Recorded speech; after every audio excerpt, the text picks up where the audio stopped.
भार्गव कुंभार अतिशय श्रद्धाळू आहे. साधू संतांची सेवा करणे व सत्संगात राहणे त्याला आवडते. त्यांच्या सुखसोयीसाठी त्याने घरांजीक एक विश्राम धाम बांधले आहे. कुंभार शाळा या नावे ते प्रसिद्ध आहे.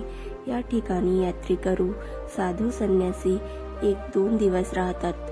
कधी भगवान बुद्ध तर कधी सारीपुत्र इत्यादी त्यांचे शिष्य रात्रीच्या निवासासाठी या कुंभाराच्या विश्रामशाळेत थांबले आहेत.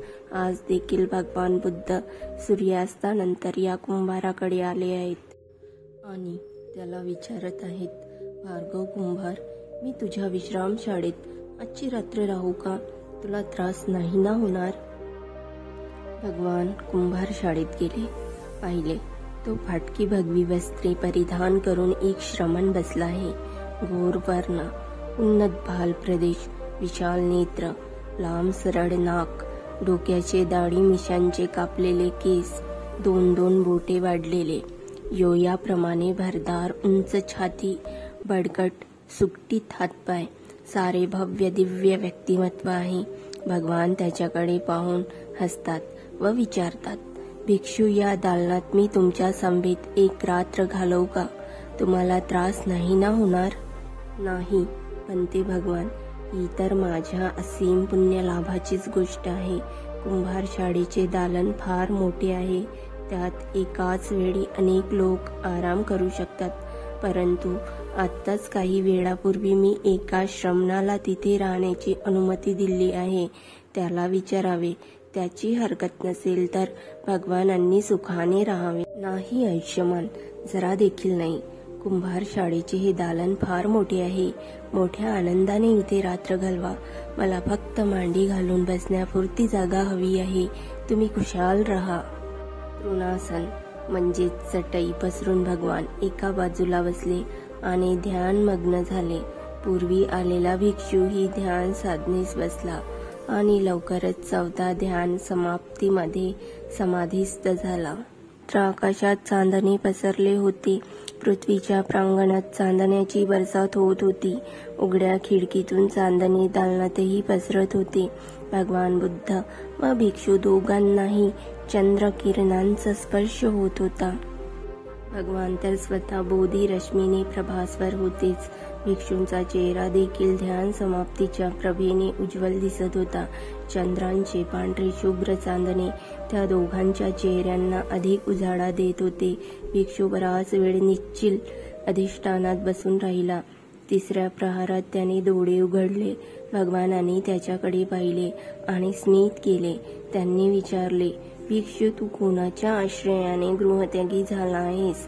तुझा शास्ता आचार्य कोण आहे? कोणाकडून उपदेशित धर्मात तुला रुची आहे? भिक्षूने उत्तर दिले, आयुष्यमान, या लोकी सम्यक संबुद्ध उत्पन्न झाले आहेत, ज्यांची कीर्ती सर्वत्र पसरली आहे. मी त्या शाक्य मुनी भगवान गौतम बुद्धाच्या आश्रयाने घर सोडून बेघर झालो आहे. तेच माझा शास्ता आहे. त्यांनी उपदेशिलेल्या धर्मात मला रुची आहे. पुन्हा स्मित हास्य करीत त्यांनी विचारले, भिक्षू, तू या आपल्या शास्त्याला कधी पाहिलं आहेस का? आणि त्याला पाहिलं असेल तर ओळखशील का? नाही आयुष्यमान, मी ओळखू शकणार नाही. मी त्यांना कधी पाहिले नाही. यावेळी तुझा शास्ता कुठे आहे? इथे आल्यावर कळले की श्रावस्तीच्या जेतवनात विहार करीत आहेत. रस्त्यात मी जेतवनाच्या समोरून आलो, पण तेव्हा मी समजत होतो की त्यांना मगध देशात संबोधी प्राप्त झाली आहे, म्हणून ते मगधातच विहार करीत आहे. आता पुन्हा त्यांना भेटण्यासाठी 45 योजने श्रावस्तीकडे जावे लागेल. भगवान पुन्हा हसले. त्यांनी आपल्या बोधिचित्ताने पाहिले की भिक्षूचे जीवन फारच थोडी शिल्लक उरले आहे. सूर्योदयानंतर काही वेळानेच त्याला मृत्यू आहे. माझ्यासाठीच हा प्रवचित झाला आहे. अतिशय योग्य पात्र आहे. अनेक जन्मांच्या पूर्व पुण्याईचा धनी आहे. विपश्यना शिकविली तर आताच विमुक्तीच्या उच्च अवस्थेला जाईल. म्हणून त्यांनी मोठ्या करुणाचित्ताने सांगितले, हे भिक्षू, एकाग्र चित्ताने ऐक. मी तुला धम्मदेशना देत आहे. भगवानांच्या वाणीत असे काही आकर्षण होते की तो नाही म्हणू शकला नाही. तो म्हणाला, फार छान. आयुष्यमान आणि एकाग्र चित्ताने तो त्यांची कल्याणकारी वाणी ऐकू लागला. पूर्वजन्मीच्या अभ्यासामुळे सुवर्णपन्नावर आनापान साधनेचे वर्णन वाचूनच तो स्वतः चौथ्या ध्यान समाप्तींच्या अवस्थेपर्यंत पोचला होता. भगवानांनी आता त्याला धातूंचा विभंग समजावून विपश्यनेच्या गहराईत उतरविले. पृथ्वी, अग्नी, जल, वायू, आकाश ही 5 भौतिक तत्वे आहेत आणि विज्ञान हे एक मानसिक तत्व आहे. या 6चा समुच्चय म्हणजे मनुष्य होय. या 6 मूल तत्वांचे विभाजन करून त्यांच्या स्वभाव धर्माला अनुभूतीच्या पातळीवर समजून घेणे म्हणजे धातू विभंग आहे. या 6 तत्वांखेरीज डोळे, कान, नाक, जीभ, त्वचा आणि विज्ञान मानस या 6 इंद्रियांद्वारे आपापल्या विषयांच्या संस्पर्शाने उत्पन्न होणाऱ्या सुखद, दुःखद किंवा असुखद, अदुःखद संवेदनांच्या 18 प्रकारच्या अनुभूतीत विचरण करणाऱ्या स्वभावाचे विभाजन. यांना मी, माझे किंवा माझा आत्मा न मानता मिथ्या अहंच्या भ्रांतिजनक मरीचिकेतून, अहंच्या मृगजडातून आणि मिथ्या मान्यतेच्या गुलामीतून मुक्त होणे हीच विपश्यनेची विभक्त साधना आहे. या साधनेच्या सहाय्याने निरंतर अनित्यबोधाच्या संप्रज्ञ ज्ञानामध्ये अधिष्ठित राहणे म्हणजे स्थितप्रज्ञ होणे. इंद्रिय जगतातील अनित्य व इंद्रियातीत नित्य स्वभावाच्या सत्याचे स्वानुभवाने ज्ञान करून सतत सत्यात अधिष्ठित राहणे. खोट्या अहंभावामुळे उत्पन्न होणाऱ्या राग, द्वेष आणि मोह यासारख्या विकारांच्या त्यागात सतत स्थिर राहणे आणि विकारमुक्तीद्वारा प्राप्त चित्ताच्या शांतीमध्ये अधिष्ठित राहणे हेच धातू विभंग उपदेशाचे 4 प्रमुख उद्दिष्ट आहेत. भगवानांनी जसे जसे या उपदेशातील बारकावे समजावून दिले तसा तसा पुकुस्साती लोकीय ध्यानात संप्रज्ञ ज्ञानाशी संलग्न होऊन लोकोत्तर ज्ञानात बदलत गेला. आता त्याची समाधी केवळ ध्यान समाप्तीपर्यंतच सीमित राहिली नाही. संप्रज्ञानाच्या विपश्यना साधनेद्वारे अधोगतीकडे जाणाऱ्या संपूर्ण संस्काराचा क्षय करून घेऊन त्याने पाहिले, श्रोतापत्तीचे निर्वाण फल अनुभवले आणि त्यानंतर सगदागामीची फलसमाप्ती अनुभवली. भगवान समजावून देत होते आणि त्या समवेतच मैत्री धातू, धर्मधातू आणि निर्वाण धातू यांनी वातावरण तरंगित करीत होते. श्रद्धाशील पुकुस्साती केवळ उपदेश ऐकत नव्हता तर आतल्या आत विपश्यना प्रज्ञेच्या साह्याने सघन सत्याचे विच्छेदन करीत उरल्या कर्मसंस्कारांचे निस्सारण उच्छेदन करीत जात होता. रजनीकांत निशाकर आपले रुपेरी किरणे एकत्र करून पश्चिम क्षितिजावर अस्ताला जात होता. भुवन भास्कर आपली स्वर्ण किरणे विकीर्ण करीत पूर्व क्षितिजावर उदयास येत होता. याच वेळी पुकुस्साती भगवानांच्या महाकारुणिक धर्मतरंगलहरींच्या साह्याने विपश्यनेच्या सूक्ष्मतज्ञ सखोल पर्यंत वेगाने जात होता. एकाकी त्याला चौथ्या ध्यान समाधी बरोबरच पहिल्या निरोध समाप्तीची निर्वाणिक अनुभूती आली. तो अनागामी फललाभी झाला. या निरोध समाप्तीतून तो कृतज्ञता विभोर होऊन उठला.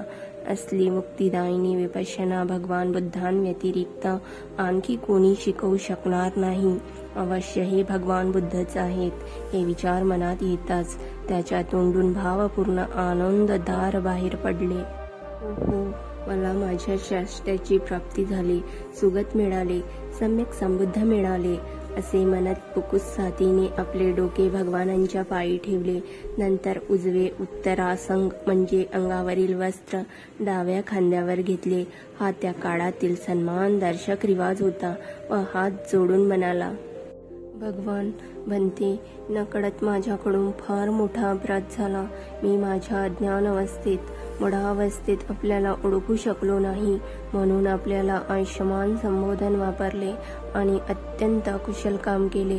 पद या वयाने लहान असलेल्या व्यक्तीसाठी त्या काळी आयुष्यमान शब्दाचा उपयोग करीत, भगवान मला माझ्या या अपराधाची क्षमा करा. भविष्य काळात माझ्याकडून अशी चूक होणार नाही.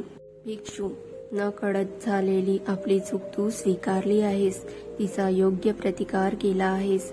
आर्य धर्म विनयात हे प्रगतीचे लक्षण आहे. जेव्हा कुणी आपली चूक कबूल करतो, त्याचा प्रतिकार करतो आणि भविष्यकाळात ती न करण्याचा संकल्प करतो. भगवान, मला आपल्याकडून उपसंपदा मिळावी. भिक्षू, तुझ्या जवळ परिपूर्ण पात्र चिवर आहे?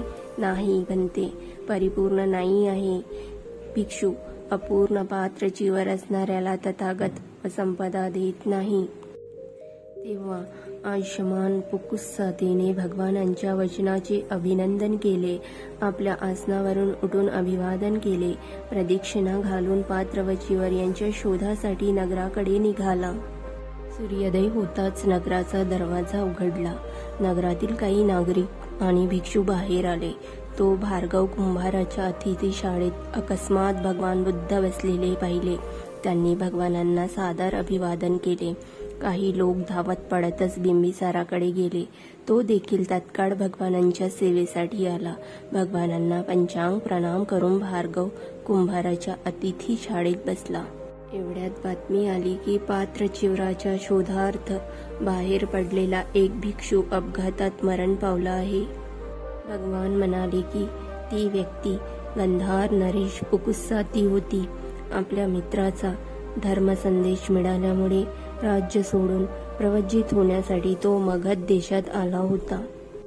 पुकुस्साती समजूतदार होता. तो महान सत्यशोधक होता. जसजसा शुद्ध धर्म ऐकत गेला तसतसा स्थूल सत्याकडून सूक्ष्म सत्याकडे प्रगत होत गेला. मुक्तीच्या मार्गाकडे वेगाने निघाला. धर्म समजून घेण्यात व धारण करण्यात कोणताच एका ठरला नाही. आडमुठेपणा दाखवला नाही. आजच्या रात्रीच त्याने विपश्यना साधनेच्या मदतीने अनागामी फल प्राप्त केले. त्यामुळे त्याची सारी अवर्भागीय बंधने तुटून पडली. आता तो औपातिक ब्रह्मलोकात जन्मला आहे. तिथे विपश्यना साधना करीत अरहंत फळ प्राप्ती करील. तिथे शरीर त्याग केल्यावर परिनिर्वाण लाभी होऊन सर्व लोकांच्या भवचक्राच्या भ्रमणातून सर्वथा विमुक्त होईल. बिंबिसार आपल्या न पाहिलेल्या मित्राच्या मृत्यूच्या वृत्ताने दुःखी तर झाला, पण त्या दुःखाचे आनंदात परिवर्तन झाले जेव्हा त्याने ऐकले की त्याचा मित्र अनागामी फल प्राप्त करून घेऊन मरण पावला. तेव्हा लवकरच त्याला वाटले की त्याचा धर्मसंदेश अतिशय योग्य व्यक्तीपर्यंत पोहोचला आणि तो भगवानांच्या व विपश्यना साधनेच्या संपर्कात आल्यामुळे यथोचित लाभाचा धनी झाला. बिंबिसाराने भगवानांचे बोलणे ऐकून प्रसन्नता व्यक्त केली आणि 3दा साधू साधू साधू म्हणून त्यांच्या चरणी वंदन केले. खरंच त्यांची धर्ममैत्री सफल झाली, सार्थक झाली. त्यांच्या मित्राचे मंगल कल्याण झाले. असेच मंगल कल्याण सर्वांचे हो.